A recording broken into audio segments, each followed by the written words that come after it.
راست آپ کو لیے چلتے ہیں اسلام آباد. سعید غنی نیوز کانفرنس کر رہے ہیں. پر اسرائیلی فنڈنگ پر آپ کوئی جی آئی ٹی بنائیے اور اس کی تحقیقات کیجئے, اس کی تہ تک جائیے کہ ہو سکتا ہے کہ اور بھی بہت ساری ایسی قوتیں ہوں جنہوں نے اس جماعت کو پیسے دیے ہوں.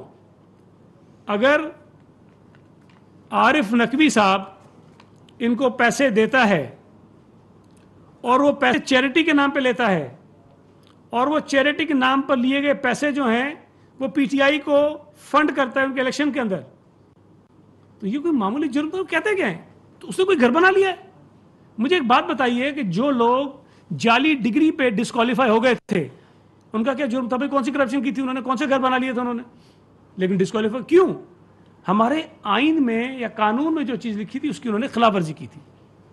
اگر کوئی شخص ڈیول نیشنلٹی پہ ڈسکوالیفائی ہو گیا تو کون سا کوئی جرم کیا اس نے؟ بقول عمران خان کے پیمانوں کے کون سا جرم کیا اس نے؟ بھائی جرم یہ تھا کہ اس نے پاکستان کے آئین اور قانون کی وائلیشن کی. ہمارا آئین یہ کہتا ہے کہ ڈیول نیشن نہیں لڑ سکتا, نہیں لڑے گا, قانون کے مطابق اس کو سزا ملے گی. وہ الیکشن نہیں لڑ سکتا, اگر اس نے چھپایا تو اس کی اور اس کو سزا ملے گی. بھائی عمران خان نے اگر بیرونی فنڈنگ لی ہے یا غیر جو پاکستانی ہیں ان سے پیسے لیے ہیں تو یہ پاکستان کے قانون کے مطابق جرم ہے. وہ جرم تم نے کیا ہے. کوئی سیاسی جماعت کسی کمپنی سے پیسے نہیں لے سکتی. تم نے پاکستانی کمپنیوں سے بھی لیے ہیں, تم نے بیرون ممالک کمپنیوں سے بھی پیسے لیے ہیں. تم نے قانون کی وائلیشن کی, تم نے جرم کیا ہے. تم نے الیکشن کمیشن میں جھوٹے ایفیڈیوٹ ایک نہیں دیا ہے, ہر سال دیا ہے. جھوٹا ایفیڈیوٹ دینا جرم ہے. اب یہ چیز میٹر نہیں کرتی کہ بھی کوئی گھر بنا لیا, وہ بھی بنائے, وہ بتاتا ہوں, وہ بھی بہت سارے بنائے, لیکن یہ تمام چیزیں ایسی ہیں جو ثابت ہوئی ہیں. عمران خان جھوٹا ثابت ہوا ہے, عمران خان کرپٹ اور بے ایمان ثابت ہوا ہے کہ اس نے الیکشن کمیشن کے سامنے اپنی فنڈنگ صحیح نہیں دکھائی ہے. مجھے بتائیے کہ کوئی آدمی آپ کو پیسے دے, یا 100 روپے یہ لوگ کسی مسجد میں جا کے دے دو, آپ جا کے اپنے خرچ پہ اس پہ کرتے ہیں, بھائی آپ سے بڑا بے ایمان کون ہے؟ کوئی آدمی کینسر کے ہاسپٹل کے لیے, کینسر کے مریضوں کے علاج کے لیے آپ کو پیسے دیتا ہے, آپ وہ پیسہ جا کے اپنے اللہ تعالیٰ پر خرچ کر دو اور کہو جی میں تو بڑا ایماندار ہوں. بھائی دیکھیں گوگی جب بھاگی تو کوئی پی ٹی آئی کا آدمی اس کو ڈیفینڈ نہیں کر رہا تھا. ایک عمران خان آیا, وہ بیچاری تو جو ہے وہ پتہ نہیں, وہ تو کوئی ریئل اسٹیٹ کا کام کر رہی ہے اور وہاں سے پیسے بنا رہی ہے. وہی واپس بلاؤ پاکستان, اس کو نا پیش کرو اداروں کے سامنے. ہمارے اوپر الزام لگے تو ہم مجرم ہو جاتے ہیں. ہمیں کہا جاتا ہے کہ عدالتوں کے سامنے پیش ہو جاؤ, اداروں کے سامنے پیش ہو جاؤ اور اپنے آپ کو صاف کرو. گوگی پہ الزام لگے تو ہم ملک سے باہر بھگا دیتے ہیں. یہاں اگر محسن بیگ صاحب صرف یہ حوالہ دے دیں کہ ریام خان نے جو کتاب میں لکھا ہے مراد سعید اور اس کے متعلق, تو اس کو گھر سے اٹھوا لیتے ہیں, اس پہ تشدد کروا دیتے ہیں, اس پہ جھوٹے کیسز بنوا دیتے ہیں. اور اگر یہ شہباز گل جیسا آدمی جس کی حمایت میں نے کوئی ایک آواز نہیں سنی پورے معاشرے سے, کسی ایک آدمی کی آواز نہیں ہے کہ جی کوئی برا ہو گیا اس کے ساتھ, اس کو اٹھا لیا تو کہتا ہے یہ کہاں ہوتا ہے معاشروں میں. مراد سعید جو ہے وہ پاک فوج سے زیادہ معتبر ہے, اس کے لیے کوئی کچھ نہ کہے, اس کے لیے کوئی نام لے گا تو اس کے جوتے ماریں گے آپ. ایف آئی اے اس کے گھر میں بھی گھسے گی, اس کے خلاف جھوٹے کیسز بھی بناؤ گے, اس کو 15 کیسوں میں بند کراؤ گے. باقی پاک فوج کے خلاف اگر بولا تو وہ ثابت کرو, وارنٹ لے کے آؤ, یہ کرو فلاں کرو. بھئی یہ کہاں کے دورے معیار ہیں؟ مطلب مراد سعید کا جو مقام ہے, جو عزت ہے عمران کی نظروں میں, وہ ہماری پاک فوج سے زیادہ ہے. یہ تو دیکھیں اس طرح نہیں ہو سکتا. میں یہ سمجھتا ہوں کہ یہ ضروری ہے کہ جو کچھ ایکشنز ہوئے ہیں ان لوگوں کے خلاف جنہوں نے پاک فوج کے شہیدوں کے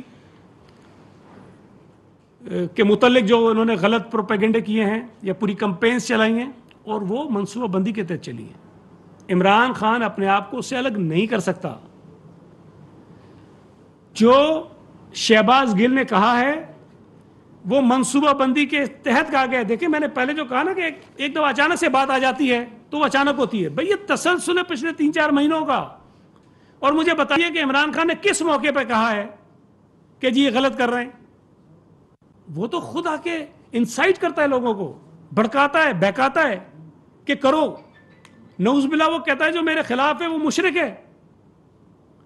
وہ لوگوں کو ایک تقریر میں کہہ رہا تھا کہ لوگ نبی پاک کا جو پیغام ہے وہ لوگوں تک پہنچاتے تھے, ان کے جو پیغمبر تھے اللہ کے وہ اللہ کا پیغام لوگوں تک پہنچاتے تھے. لوگوں تم میرا پیغام جا کے لوگوں تک پہنچو. تم اپنی شکل دیکھو, اپنے کرتوت دیکھو, تم اپنی حرکتیں دیکھو.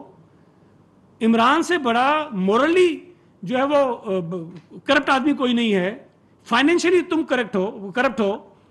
مطلب کہنا نہیں چاہیے بھائی, تمہارے 3 بچے لندن میں بیٹھے ہوئے ہیں, تم یہاں لوگوں پہ الزام لگاتے ہو. تم اپنے بچوں کو اون نہیں کرتے ہو, تم یہاں لوگوں پہ الزام لگاتے ہو. لوگ کہتے ہیں مجھے نہیں پتا کہ جس رات یہ بندہ کوئی خوراک نہ لے تو اس کو نیند نہیں آتی ہے. تم لوگوں کو مذہب کا درس دیتے ہو. تم نے کبھی کوئی آج تک بھی وہ خاتم النبیین تو کہہ نہیں سکتا, کلمہ پورا کبھی وہ نہیں پڑھتا, روحانیت اس کو نہیں کہنے آتا, معیشت اس کو نہیں کہنے آتا, حوالے وہ الگ الگ دیتا ہے, امر بالمعروف آدھا کہتا ہے, آگے نہیں کہتا پورا کہ جملہ کیا ہے. جس آدمی کو ککھ نہیں پتا مذہب کا, وہ مذہب کا چیمپئن بنا ہوا ہے, لوگوں کو گمراہ کرتا پھر رہا ہے. اور پوری ایک نسل اس نے ہماری جو ہے ایسے راستے پہ لگا دی ہے جو کسی دلیل کو ماننے کو تیار نہیں ہے. آپ کہہ دو توشہ خانے سے جو ہے وہ پتہ نہیں 14 کروڑ کی گھڑی بیچ دی, کیا فرق پڑتا ہے؟ یہ چوری نہیں ہے ان کی نظر میں. بچی کو اپنی نہیں مانتا, کوئی بری بات نہیں ہے. گوگی نے اربوں روپے کما لیے, کوئی بری بات نہیں ہے. پتہ نہیں کتنے 100 کنال زمین جو ہے ان کو کسی نے لکھ کے دے دی, کوئی بری بات نہیں ہے. تبادلے پنجاب کی تاریخ میں, پاکستان کی تاریخ میں تبادلے کسی حکومت نے نہیں کیے جتنے پنجاب میں 4 سالوں میں ہو گئے تھے. ریٹس فکس تھے, کہتے کوئی بری بات نہیں ہے, سب کو پتا ہے کہ پیسے ہوتے ہیں. اب وہ آدمی اگر یہ ساری چیزیں کرے, اور کہتا ہوں کہ عمران خان سے بڑا اس وقت سیکیورٹی رسک جو ہے نا پاکستان کے لیے کوئی نہیں ہے. دیکھیں سیکیورٹیز کس کو کہتے ہیں؟ اگر کوئی ایک عام آدمی کو کہتے ہیں, کوئی بم تھوڑی مارتے ہیں. وہ آدمی جو آپ کے اداروں کو تباہ کرنے پہ تل جائے.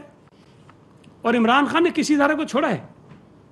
اس نے عدلیہ کو نہیں چھوڑا, اس نے فوج کو نہیں چھوڑا, اس نے الیکشن کمیشن کو نہیں چھوڑا, اس نے پارلیمنٹ کو نہیں چھوڑا, اس نے میڈیا کو نہیں چھوڑا. میڈیا کے اندر کیا اس نے کیا آپ کو مجھ سے زیادہ پتا ہوگا.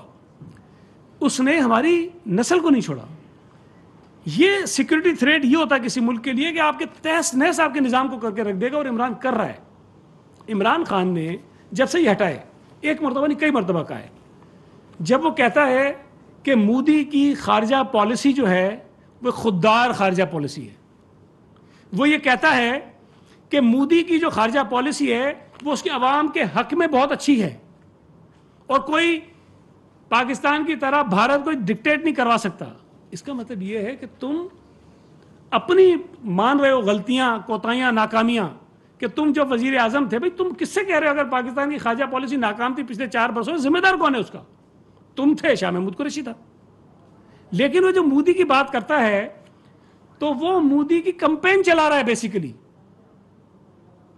وہ جب بھارت میں جب مودی کے لوگ یہ جا کے کہتے ہیں کہ دیکھو پاکستان کا سابق وزیر اعظم اور پاکستان کی ایک بڑی سیاسی جماعت کا آدمی یہ کہتا ہے کہ مودی کی خارجہ پالیسی کی کوئی مثال نہیں ہے اور وہ بڑی خوددار خارجہ پالیسی ہے, تو آپ اندازہ لگائیے کہ کیا مودی کے سامنے کوئی مخالف ٹھہر سکتا ہے؟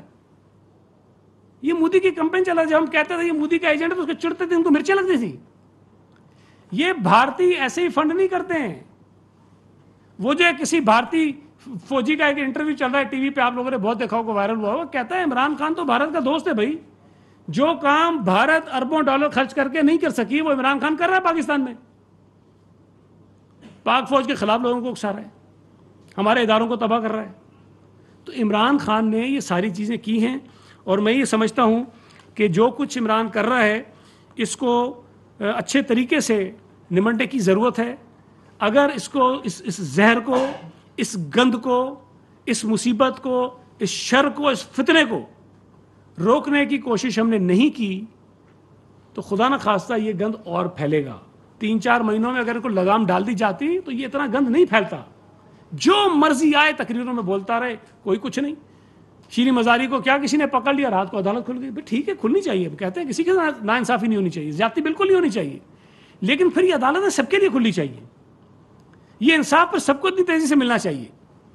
وہ جو ریویو پڑا ہوا ہے سپریم کورٹ میں, جب یہ ڈسکوالیفائی ہوئے تھے پی ٹی آئی کے منرفین, بھائی اس کو بھی تو لگا لینا. اگر عدالت اپنے آپ کو کریکٹ کرنا چاہتی ہے اور فیصلے ٹھیک کرنا چاہتی ہے تو شہید ذوالفقار علی بھٹو کا ریفرنس 10 سال سے پڑا ہوا ہے بھائی. سب سے بڑی اگر غلطی عدالت کو درست کرنی ہے تو شہید ذوالفقار علی بھٹو کے ریفرنس میں کریں نا, وہ تو واپس نہیں آئے گا. لیکن کم از کم جو قتل کا جھوٹا الزام اس پہ, اس الزام کو تو صاف کرو. اپنے ماتھے سے جو کلنک کا ٹیکا اس کو تو دھو لو نا. نہیں, اس کی پرواہ نہیں ہے.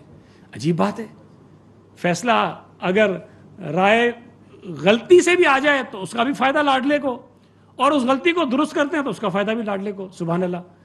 اس طرح اگر آج عدالت نے ڈسکوالیفیکیشن کے کیس میں بھی وہ سارے پیمانے جو دوسروں کے اوپر اپلائی کیے ہوئے ہیں اس کو غلط کہہ دے, چونکہ یہ لاڈلے کو بچانے کا طریقہ یہی ہے کہ ماضی کے فیصلوں کو غلط کہا جائے, اگر وہ درست ہیں تو عمران خان کو دنیا کی کوئی طاقت ڈسکوالیفائی ہونے سے نہیں بچا سکتی ہے.